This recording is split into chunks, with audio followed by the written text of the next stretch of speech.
Hello दोस्तों, आज मैं आप लोगों को सद्गुरु के जीवन के बारे में बताऊंगा। सद्गुरु ने अपने जीवन में अपने विचारों से लाखों लोगों की जिंदगी बदलने वाले सद्गुरु को जब बोलते हुए जो भी सुनता है वह उन्हें और सुनने की चाहत रखता है। उन्होंने अपने ईशा फाउंडेशन की मदद से न जाने कितने लोगों की ज़िंदगी को बदला है। अगर आप यह वीडियो देख रहे हैं तो कहीं ना कहीं आप सद्गुरु को जानते ही होंगे। अगर नहीं जानते हैं तो मैं आप लोगों को बता दूं, सद्गुरु ईशा फाउंडेशन के संस्थापक एक योग गुरु और लेखक हैं। सद्गुरु की ईशा फाउंडेशन संस्थापक नॉन प्रॉफिट एबल है जो पूरे विश्व में योग सिखाने का काम करती है। सद्गुरु पूरे विश्व में अलग अलग देशों में बड़े बड़े कार्यक्रमों के माध्यम से लोगों को आध्यात्मिक जीवन और योग के बारे में जानकारी देते हैं।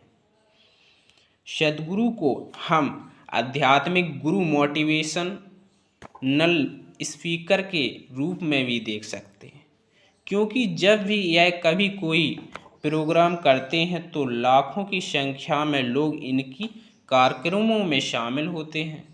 सद्गुरु के यूट्यूब पर भी कई चैनल हैं जो अलग अलग भाषाओं में इनकी वीडियो को ट्रांसलेशन करने के काम करते हैं। सद्गुरु अनेक भाषाओं के ज्ञाता हैं।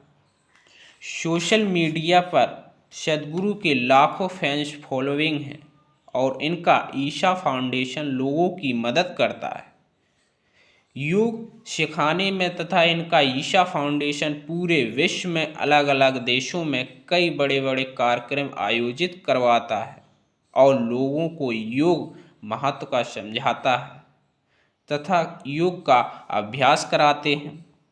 सद्गुरु एक महान लेखक भी, इन्होंने कई कहानियाँ लिखी हैं तथा सद्गुरु ने कई किताबें भी लिखी हैं। इन्होंने जिंदगी जीने के नए तरीके बताए, लोगों के सभी प्रकार के प्रश्नों के जवाब दिए, बड़े बड़े ही सरल और सहज तरीके से जवाब देते हैं। सद्गुरु के भारत में कई जगह पर आश्रम बने हुए हैं जिनमें यह लोगों को योग के बारे में शिक्षा देते हैं। ईशा कौन है जैसे सवाल उनके पास हमेशा आते हैं। सद्गुरु को अपनी कहीं ना कहीं यूट्यूब वीडियो के माध्यम से सुनते होंगे या फिर आपने कहीं ना कहीं उनके बारे में सुना होगा, लेकिन संपूर्ण जीवन के बारे में बहुत कम लोगों को पता है। जिंदगी में आप सभी लोगों के कई सवाल हो सकते हैं, जैसे सद्गुरु कौन है, सद्गुरु के आश्रम का क्या नाम है, सद्गुरु का क्या जन्म कहाँ हुआ है, इनका बचपन कहाँ बीता, सद्गुरु के परिवार में कौन कौन है। सद्गुरु ने ऐसे सवाल आपके मन में भी होंगे।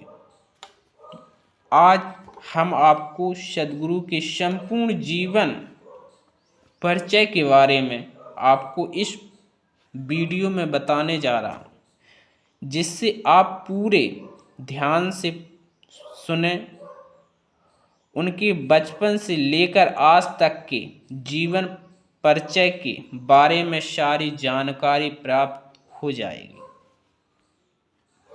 सद्गुरु का असली नाम है सद्गुरु जग्गी वासुदेव।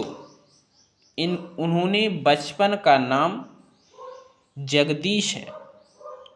सद्गुरु का जन्म 3 सितंबर 1957 को मैसूर, कर्नाटक में हुआ था।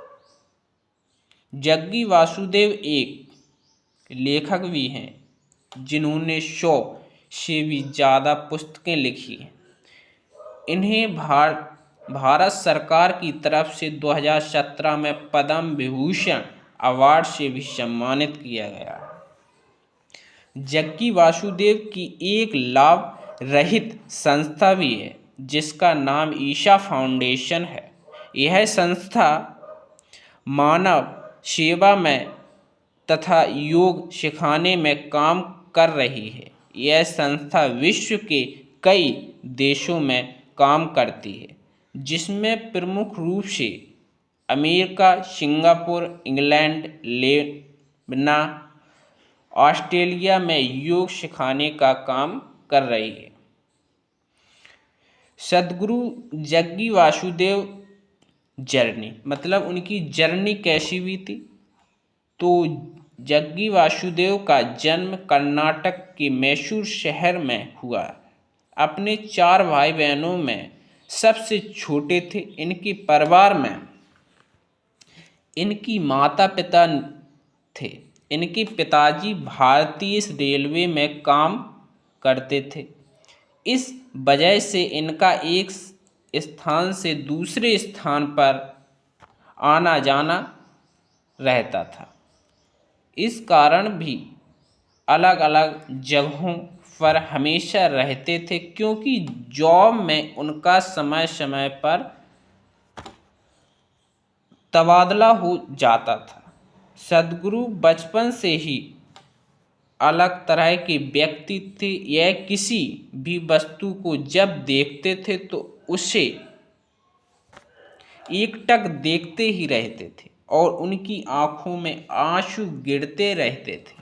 जैसे कि जब उनको कोई पानी पीने को देते थे तो जग्गी वासुदेव उस पानी को एक नज़र से देखते थे कि पानी है क्या। हालांकि उन्हें पता होता है कि पानी पिया जाता ही, लेकिन जग्गी वासुदेव ये जानना चाहते थे कि पानी आखिर है क्या, जीवन जिसे पीने से प्यास बुझता है।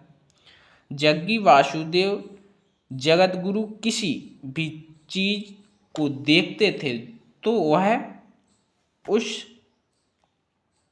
पूरी तरीके से खो जाते थे और अपने पूरे ध्यान साथ उनको देखा करते थे। जग्गी वासुदेव जिसे चीज़ को देखते उस चीज़ को कई घंटे तक लगातार देखते रहते थे, जिस कारण उनके परिवार में सभी को इनकी चिंता होने लगी। उनके पिताजी को लगने लगा कि इन्हें किसी मानसिक विशेषज्ञ के पास दिखाना चाहिए। इसी तरीके से धीरे धीरे सद्गुरु 10 साल के हो गए और उस समय एक योग गुरु से मिलवाया गया। इसे उन्होंने योगी सीखा जिससे इनका मन काफ़ी शांत रहने लगा और इनके जीवन में नई नई बदलाव आने शुरू हो गए। इनके योग गुरु का नाम राघवेंद्र राव था जो जग्गी वासुदेव को योग सिखाने का काम करते थे। जग्गी वासुदेव ने लगातार योग का अभ्यास करते, इसमें महारत हासिल कर ली। इसके अलावा सद्गुरु जग्गी वासुदेव बचपन में अधिकतर समय जंगलों में बिताया करते थे। वे पेड़ों पर बैठकर हवा का आनंद लेते थे तथा प्रकृति को निहारते रहते थे। जग्गी वासुदेव को बचपन में सांप पकड़ने का काफ़ी ज़्यादा शौक था, जिस कारण यह जब भी जंगल में वापस घर आते तो उनकी झोली में बहुत सारे सांप होते थे। उन्हें अकेले में रहने से आनंद की अनुभूति होती थी और कई बार ध्यान में बैठ जाते थे तो घंटों तक ध्यान में बैठे ही रहते थे। इनकी बात जब सद्गुरु जग्गी वासुदेव 14 साल के हुए तो उन्होंने क्लाइमिक क्लब को ज्वाइन किया। सद्गुरु यहाँ पर एक आर्मी ऑफिसर से काफ़ी ज़्यादा प्रभावित हुए और उन्होंने आर्मी ज्वाइन करने के लिए रिटन एग्ज़ाम तो दे दिया, परंतु रियल में एग्ज़ाम नहीं दिया और यह वापस अपने घर आ गए। उसके बाद जग्गी वासुदेव ने पूरे दक्षिणी भारत का यात्रा की और भारत के लोगों संस्कृति को समझने का प्रयास किया, क्योंकि इन्हें ऐसा लगता था अगर उन्हें सवालों के जवाब चाहिए तो उन्हें यात्रा करनी होगी। जग्गी वासुदेव ने अपनी यात्रा साइकिल से की, परंतु बाद में इन्होंने एक बाइक खरीद ली और पूरे भारत की यात्रा की। इन्हें बचपन में से ही बाइक चलाने का काफ़ी ज़्यादा शौक था और आज भी इनके घर में नई से नई बाइक खड़ी रहती है। सद्गुरु जग्गी वासुदेव ने उसके बाद 5 साल में पूरे भारत की यात्रा की। यह किसी भी गांव, किसी भी शहर में रुक जाते थे और वहां के लोगों को बहुत नज़दीक से समझते थे। ऐसा करने से उनके मन के सारे सवाल का जवाब उन्हें मिल जाता था और उन्हें काफ़ी ज़्यादा प्रसन्नता होती थी। भारत के विभिन्न स्थानों पर घूमने के बाद जब सद्गुरु जग्गी वासुदेव को लगा कि अगर उन्हें संपूर्ण भारत की यात्रा करनी है तो उन्हें पैसों की ज़रूरत होगी, इसलिए वह वापस अपने गांव आ गए और वहां बिजनेस शुरू किया, जो कुछ ही समय में सफलता के शिखर पर पहुंच गया। लगभग 6 वर्ष तक इस बिजनेस को किया।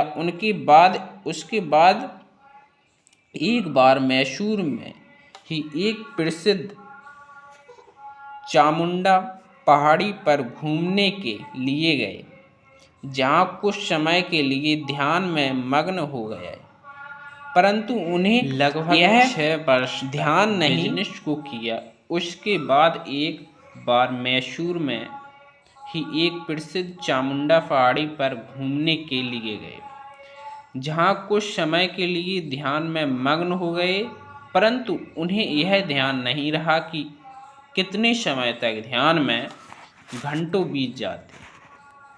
के बाद भी सद्गुरु जग्गी वासुदेव को लगा कि यह कुछ ही मिनटों के लिए ध्यान में मग्न थे, परंतु 5 से 6 घंटे तक लगातार ध्यान में मग्न रहे। कुछ में ऐसा भी कहा जाता है कि ये 13 दिन तक ध्यान में मग्न रहे।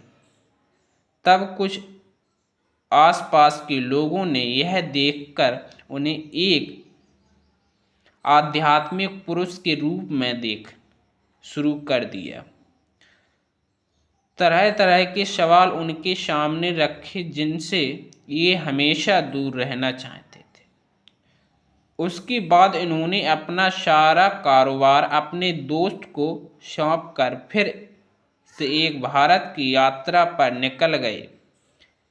इसके बाद सद्गुरु जग्गी वासुदेव ने लोगों को योग सिखाने का भी काम शुरू कर दिया और ये योगा टीचर के रूप में अपनी पहचान शुरू कर किया। ईशा फाउंडेशन की शुरुआत जब सद्गुरु जग्गी वासुदेव भारत भ्रमण पर घूमने रहे थे तो यह जगह जगह पर लोगों को योग सिखाने का काम करते थे। इसी बीच उन्होंने 1992 में ईशा फाउंडेशन की नींव रखी। यह संस्था लाभ रहित थी जो लोगों की मदद करने का काम करती रहे। इसमें यह सामाजिक काम करने के साथ साथ प्राकृतिक धरोहर की भी सुरक्षा करती है। इनका लक्ष्य 16 करोड़ वृक्ष लगाने का है तथा हाल ही में उन्होंने तमिलनाडु में 8.52 लाख पेड़ लगाकर गिनीज बुक में अपना वर्ल्ड रिकॉर्ड दर्ज करवाया। ईशा फाउंडेशन में 1.5 लाख से भी ज़्यादा लोग काम करते हैं। ईशा फाउंडेशन का मुख्यालय कोयम्बटूर में है। जगत गुरु जग्गी वासुदेव योग सिखाते हैं पर्यावरण सुरक्षा के लिए। ईशा फाउंडेशन को वर्ष 2008 में इंदिरा गांधी पर्यावरण पुरस्कार से सम्मानित किया गया। इनके अलावा वर्ष 2017 में पद्म विभूषण अवार्ड से भी सम्मानित किया गया। अभी ईशा फाउंडेशन का प्रमुख लक्ष्य पेड़ लगाने के साथ साथ नदियों को सुरक्षा प्रदान करने का भी है, जिसमें यह बहुत बड़ा अभियान चला रहे हैं। सोशल मीडिया के माध्यम से लाखों लोग इनके इस अभियान में सहयोग कर रहे हैं। सभी को अपनी संस्था के माध्यम से लोगों को योग की शिक्षा देते हैं तथा योग सिखाते हैं। यहाँ हजारों नहीं लाखों लोग आते हैं और अपने जीवन में आध्यात्मिक अनुभव के लिए योग की शिक्षा प्राप्त करते हैं और निरंतर प्रयास करके अपने मन में उठ रहे इस सवालों के जवाब ढूंढ रहे हैं। लोगों को स्वास्थ्य मानसिक रूप से स्वस्थ रहने के लिए योग के बारे में लगातार जग्गी वासुदेव सद्गुरु भारत देश में नहीं अपितु पूरे विश्व में कार्यक्रम आयोजित कर रहे हैं। 112 फुट आदि योगी शिव प्रतिमा 2017 में भारत के वर्तमान प्रधानमंत्री नरेंद्र मोदी ने सद्गुरु जग्गी वासुदेव द्वारा डिजाइन किए गए 112 फीट आदि योगी शिव प्रतिमा का उद्घाटन ईशा योग केंद्र में किया था। यहाँ पर महाशिवरात्रि के दिन लाखों की संख्या में लोग इकट्ठा होते हैं और कार्यक्रम में शामिल होते हैं। सद्गुरु जग्गी वासुदेव कई सारी उपलब्धियों से नवाजा गए। उन्होंने तमिलनाडु में 8,52,000 पेड़ लगाए कर गिनीज बुक में अपना वर्ल्ड रिकॉर्ड बनाया। इसके अलावा भी वर्ष 2008 में इंदिरा गांधी पर्यावरण सुरक्षा पुस्तक भी दिया गया। 2017 में इन्हें समाज कार्य और मानव सेवा के लिए पद्म विभूषण पुरस्कार से सम्मानित किया गया। सद्गुरु जग्गी वासुदेव की संपत्ति कितनी है? सद्गुरु जग्गी वासुदेव के पास कई महंगी गाड़ी हैं। इन्हें बचपन से ही बाइक चलाने का शौक रहा, जिस कारण से आज भी इनके पास एक से एक बाइक है। इसके अलावा इनके पास और भी गाड़ी हैं। आपको हमेशा हमारे द्वारा वीडियो बनाई गई सद्गुरु जग्गी वासुदेव बायोग्राफी इन हिंदी पोस्ट अच्छी लगी तो आप हमारी वीडियो को लाइक कमेंट सब्सक्राइब जरूर से जरूर करें।